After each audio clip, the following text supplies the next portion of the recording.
Par une chaude matinée d'été, au milieu d'une vaste prairie, le troupeau de zèbres paissait paisiblement, passant des journées monotones sous le doux soleil de la savane. Chacun des zèbres vivait sa propre vie. La vie est la même, manger de l'herbe et profiter de la beauté du paysage. Rien ne semblait sortir de la routine et l'ennui était toujours dans l'air.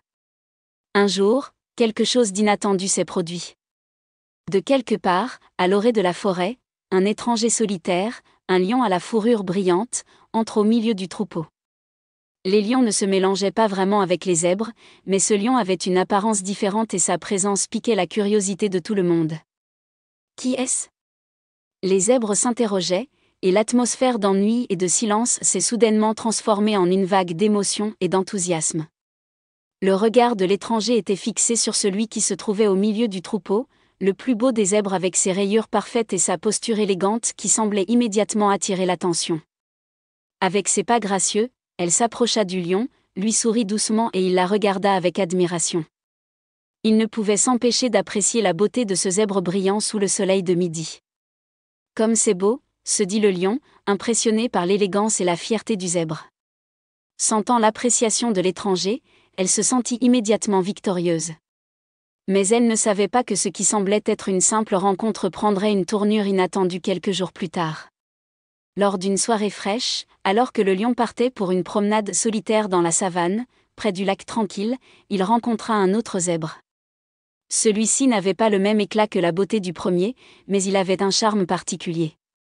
C'était un zèbre plus modeste, avec des rayures moins évidentes mais avec un large sourire et un regard plein de curiosité. Ils s'assirent au bord du lac et commencèrent à discuter, leur conversation se déroulant avec une facilité inattendue. « Comme c'est beau !» Le zèbre parla d'une voix calme et le lion, impressionné par la profondeur de sa pensée, se mit à rire avec elle. Il ne pouvait pas croire à quel point il se sentait à l'aise en compagnie du zèbre qui ne cherchait pas à l'impressionner, mais profitait simplement du moment pendant qu'ils riaient ensemble, échangeant des idées et des histoires de leur vie au cours de leur conversation. Le lion sentit que la connexion avec elle était bien plus profonde que toute attirance physique. Après un moment, le lion réalisa que ses sentiments pour ce zèbre étaient bien plus forts que tout frisson d'admiration pour la beauté de l'autre. Tandis que l'étranger continuait son chemin, le premier zèbre qui avait remarqué tout ce qui s'était passé ressentit un petit pincement de jalousie. Comment le lion pourrait-il être attiré par un autre, moins beau ? Le lion a choisi de s'approcher de celle qui semblait beaucoup plus simple, mais avec un cœur ouvert et un esprit spécial, qui néanmoins, tout en étant perdu dans ses pensées, le mignon zèbre qui ne voulait même pas d'attention, a commencé à rire et à profiter de moments simples sans essayer d'impressionner.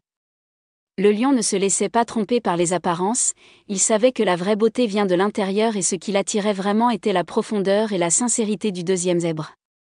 Ce qui compte vraiment c'est la connexion et ce qu'il y a dans l'âme de chaque personne. La beauté extérieure de chaque être est éphémère. Mais la gentillesse et l'intelligence sont des choses qui durent. La belle zèbre, bien qu'au début elle se sente blessée et offensée, a commencé à comprendre que le vrai succès ne se mesure pas seulement à la beauté ou des apparences, mais de la sincérité et de la profondeur d'une relation. Il a finalement compris que les traits qui durent sont les traits moraux. Fin.